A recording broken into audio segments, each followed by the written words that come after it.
to this idea of what I call the inner diamond, because, and I'd like you to tell me in terms of the Shastric context, where does my inner diamond, according to you, fit in?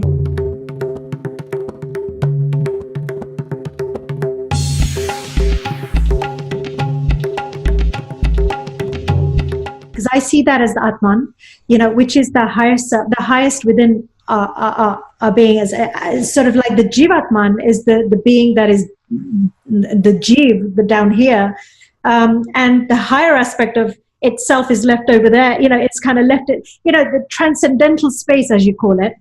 And it is, it's that aspect of us that really speaks to us, our truth, gives us the inklings, the intuition, the insights, the instincts, all of those higher aspects of our own nature. So I call that the inner diamond, because if you were listening to that, if you were tapping into that, if you were connected to that, you would not do anything that was not consistent with who you are in your essence. Your choices would be consistent with who you really are. And that may be those could be whatever they are, but you really would be listening to that, and you'd be a walking, talking expression of that.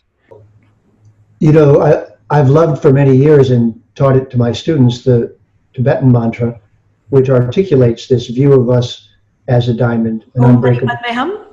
Om Mani Padme Hum. And then there's a corporate version of that, Om Mani Pay Me Soon. So I prefer the original form. And this discovery of ourself as the Atma is so very important, that what I say to people is that first, recover your individuality. Don't take these long journeys to the absolute or ultimate until you first stabilize yourself as an immortal being who's meant for freedom. That's moksha. You're meant for love and freedom and beauty, and it's your nature. That's why you're attracted to those things. And you're an immortal being. So please reclaim that until it's unbreakable. And even Maslow said that. Even he cottoned on to the fact that beauty is a key element, and that's the right. Freedom aspect, the personal inner freedom is those two elements are really part of that actualization process. Well, most of the psychologists, I've actually got a series of talks that are 22 two-hour talks called The Psychology of Yoga. And because psychology was my subject in university, I go through all the psychologists and show what they borrowed from the Vedic knowledge without credit, and give credit where credit is due, but also congratulate them on they were trying to bring some of the wisdom in. And that's what I meant when I said earlier that this knowledge has been scattered throughout the world, as other religions, as other philosophers, as Pythagoras and the Greeks, as Socrates and Plato, as the many places where knowledge has gone. This is fragments of the Veda that have traveled out into the world and have been beneficial to people. So the starting point of this is indeed retrieving oneself before they give their self away to something else. So you sometimes hear people say, the inner guru will teach you. I like to say it differently. I like to say that a proper guru will never take away your autonomy. If a guru, so-called, tries to take away your autonomy and get you to drink the Kool-Aid, that's not a guru. A proper guru understands that the goal of the process is your freedom, not your bondage to a guru. So discipline and teaching is just an agreement with the student and teacher to get more perfect at something. Any teacher who wants to own you is not a proper guru. Any teacher who tries to take you over or tells you to not think or takes any of your powers away is not a guru. They're a charlatan. A proper guru wants you to be the Atma, the diamond, first. Then they want to activate you, and then they trust that the real you will do things in the world that are beneficial and will be hungry for more learning that empowers you to do that, to do things that are beneficial to all. If the teaching isn't for your individuality, that diamond, and it isn't that the divines are patient and loving, and male and female, and your best friends. So it brings up what is the relationship between us and all the divines. There's only one relationship that's acceptable to me, and that is friend. And this is the one that both Draupadi and Arjun demonstrated in the Mahabharata. Both were best friends of Bhagavan. To me, this is the role model. If you're in a female body, be the most empowered female you can be for the good of all. If you're in a male body, be the most empowered male you can be for the good of all. If you leave out the good of all, you're a troublemaker. If you leave it out for too long, you're a destroyer. So this first step isn't the end step. That's the thing. Because the first step makes us capable to love again, capable to see beauty again, capable of asking questions that are beyond most people's comprehension, that lead to possible states of being for us that were only hinted at by love and beauty and the ecstasies that we experienced in this world. Those are hints. So one of my favorite teachers said, matter itself is a dictionary. And everything that happens here is a reference to a word that exists in the divine. So matter is the dictionary of the transcendental. We are made in the image of the divine. And that image is both male and female. And therefore, the devas should become our best friends, not somebody we're afraid of the consequence of knowing them. Nor should we go to them and ask for bakshish and say, Dehi, Dehi, Dehi. We shouldn't go on the take with the devas and ask them to give us stuff. That's us corrupting them. We're corrupt humans trying to corrupt them. But if we have the right attitude toward the divine, then it's got to be a friendly relationship. That's the baseline. And if it is, it's one of trust and intimacy and sharing and responsibility. And I believe that becoming the diamond is the adhikari. Once you've become the diamond, you're adhikari. Now you can hear without being afraid. Honestly, the subject isn't so difficult. We are. The subject's not so difficult. It's just vast.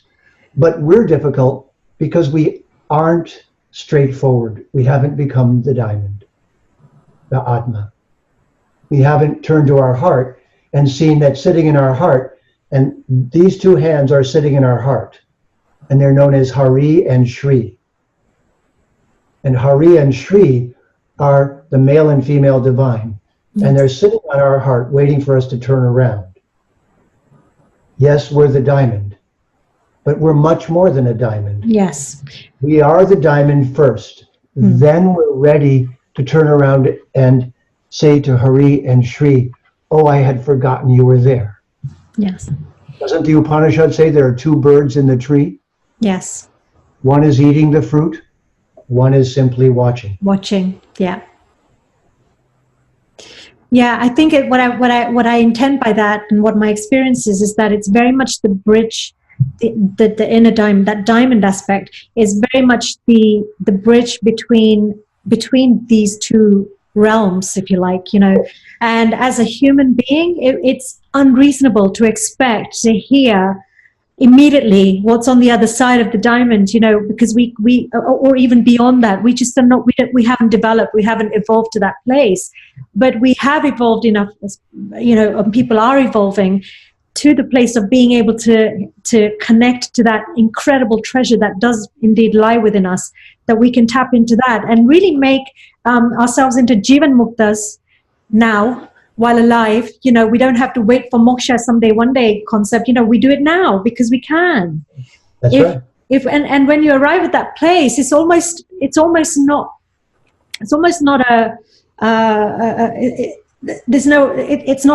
it is the only choice.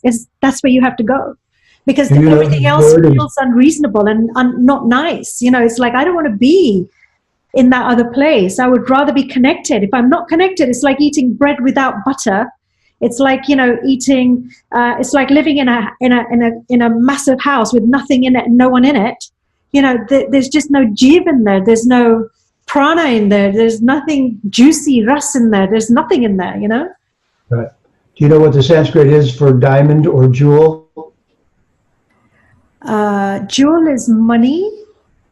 Money. But there's one more that's used for the jewels of which the transcendental realm is constructed. They're called chintamani. Chintamani, yes. Yes. Yes. So we're not just a diamond. Diamond is adamant. It's true. Nothing in matter can break us. We're adamant. But we're chintamani. We're actually, the multifacets are our divine individuality. Indeed. And I'm of the opinion, from my studies of the Shastra, that in our trauma, in the PTSD that came from being in the material world, we've given up our individuality and merged into the light or the emptiness just for relief from the savages of the material realm. But I believe we're throwing the baby out with the bathwater when we do that, and that our individuality is reawakened as we achieve moksha, and then the real party begins. And it's not a hokey heaven, and it's not a loka within the material world. It's the potential of beauty. So let me share a metaphor with you. Do you remember it, perhaps? You might remember it from the Avatar book. We're watching a movie. And we see the movie on the wall, and it looks like we want to be in the movie. We're sure we do. The people are so beautiful, and it looks so interesting. So we run at the wall and hit the wall and bash into the wall and fall down on the ground with a bloody nose. So that didn't work. We crawl back and forget, our bloody nose heals, and we do that again and again and again and again, till finally we bloody our nose and we don't go back. We just stay by the screen. We reach out and touch it, and we say, oh, the images are not where they appear to be. And we turn around. And the projector is projecting the images down to the screen. So now we begin to ascend. We become an ascended being. We start our ascent up through the lokas, up to the transformations of those forms that are projecting onto the screen. And we go up and put our eyes right up against the projecting screen, and all we see is blinding white light. But the Isopanishad says, 15th verse, Hinanmayena patrena, satyasya pihitam mukam, tattvam pushana pavranu, satya dharmaya drishtaye. O divine beloved, your light is so bright I can't see your face. Please diminish your light so I can see the beauty of your divine face.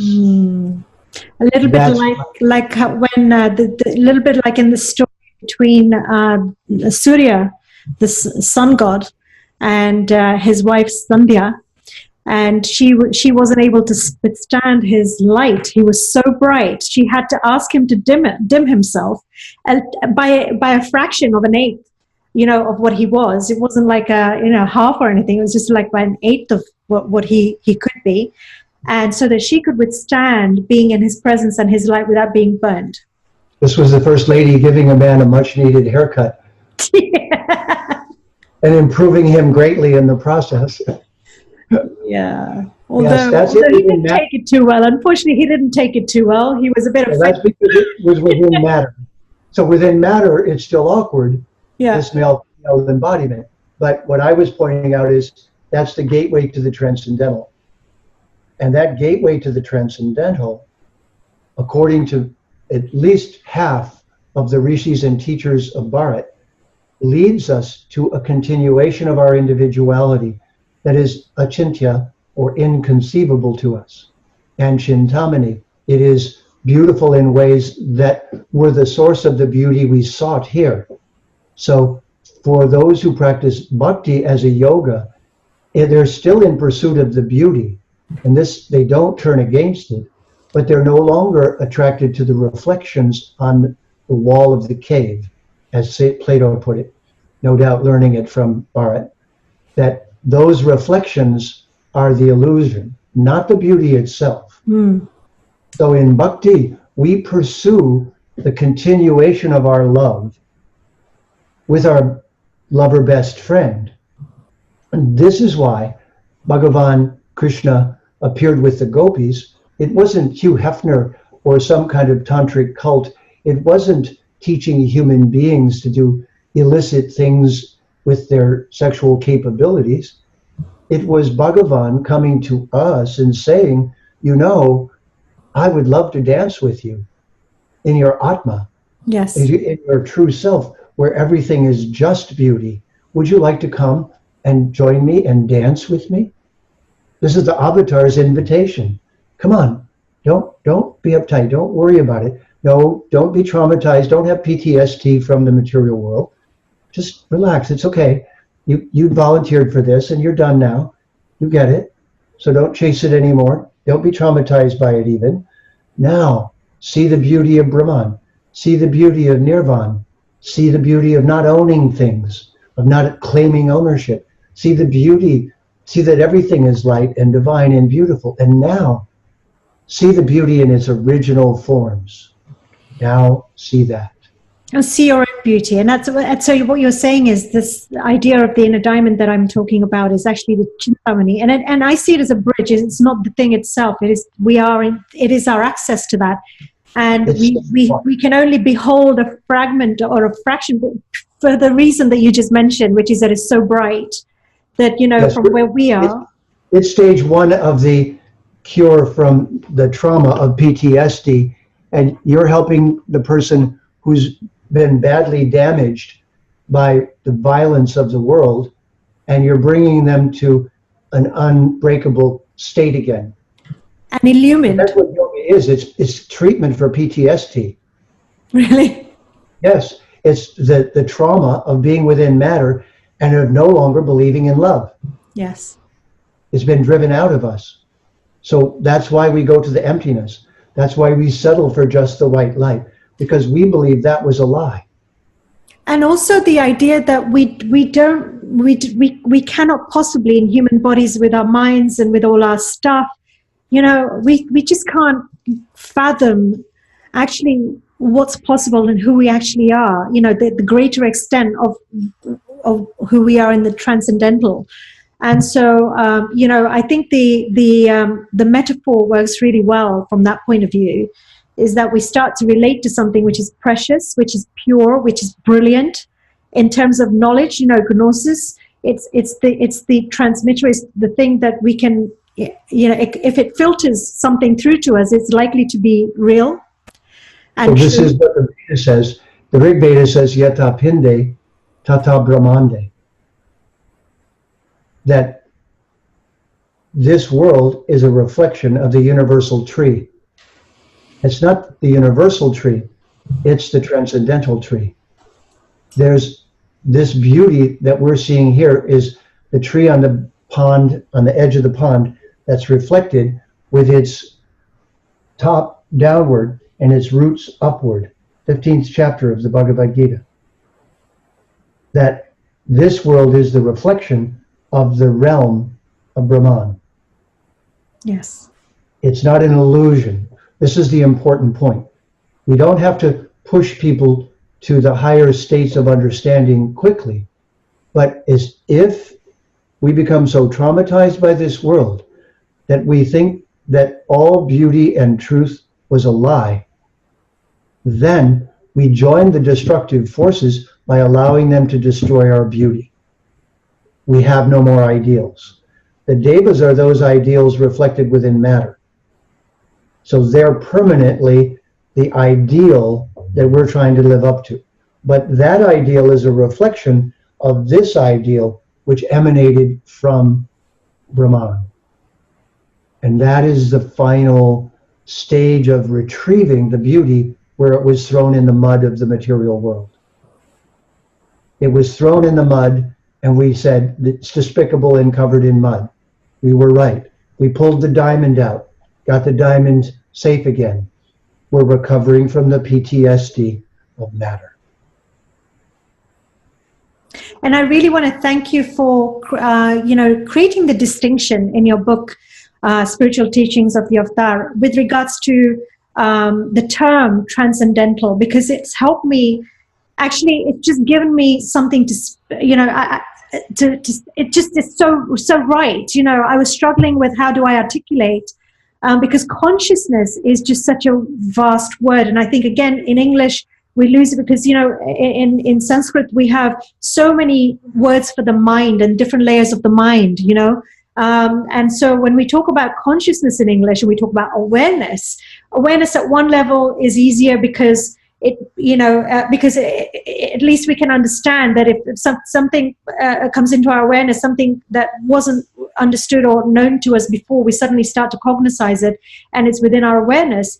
We can resonate with that. But the word consciousness is so misleading at so many levels. So when I'm talking about this inner realm and the inner realms, the various realms, I think they are better articulated when we start thinking of something as being transcendental in nature, such that you can then locate its existence in a place which then becomes a little bit more accessible, even though it's transcendental. It's a paradox. I know. Am I making sense? There's an old saying that the one who cannot hear the music thinks the dancing people are crazy. Yes.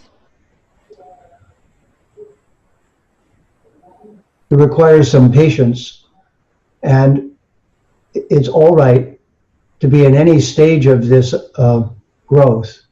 There's not a stage that one has to suddenly go to or is somehow penalized. It's very important. This is what the Abrahamics did wrong. They made it all or nothing. But the Vedic perspective is not all or nothing. The Vedic perspective is to allow the person to be on this journey. Yes. And only to give them the next piece that they're truly hungry for, not to force feed them things that they're not really, haven't developed a hunger for yet. It's so important to understand that when someone starts to hear the music, then they must dance. When they can't hear the music, if they think you're crazy for dancing, you shouldn't take offense. If you're hearing the music, that's reward enough.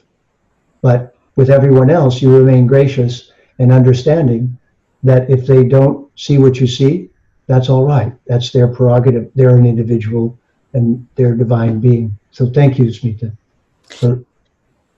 Thank you. I can see Sandy hovering around in the shadows in the background, which I think is our cue to perhaps bring this conversation to a close. But, and we will have others because I really would love to talk to you some more on a whole bunch of other things. If you're up for that. Of course, it's delightful. That would be really nice. But I really appreciate this conversation. It's so enlightening, and I'm like a little child. I can just keep listening and absorbing and dwelling in this. So many questions have been put to right and answered, and honestly, it's an honor to be able to have this satsang with yourself. So I'm so grateful. Thank you very much. My joy. I was thinking as you were saying that, that really it's either omkara or ahamkara. Yes. We gradually hear, and that shabda, that hearing process is the real Vedic way. And so I wanted to congratulate you on the diligence with which you're pursuing this and the pursuit of bringing it into language so that it becomes available for everyone. To me, that's the highest ideal. That not that we have to posture in a certain way to teach this knowledge, but rather be ourself and share it. This is the soft, friendly, kind way, and you're doing it. And so thank you very much. No, thank you. Really, I really appreciate your insights and teachings and taking the time today. And I'm looking forward to the next time when we speak again. All right. Thank you. Namaste.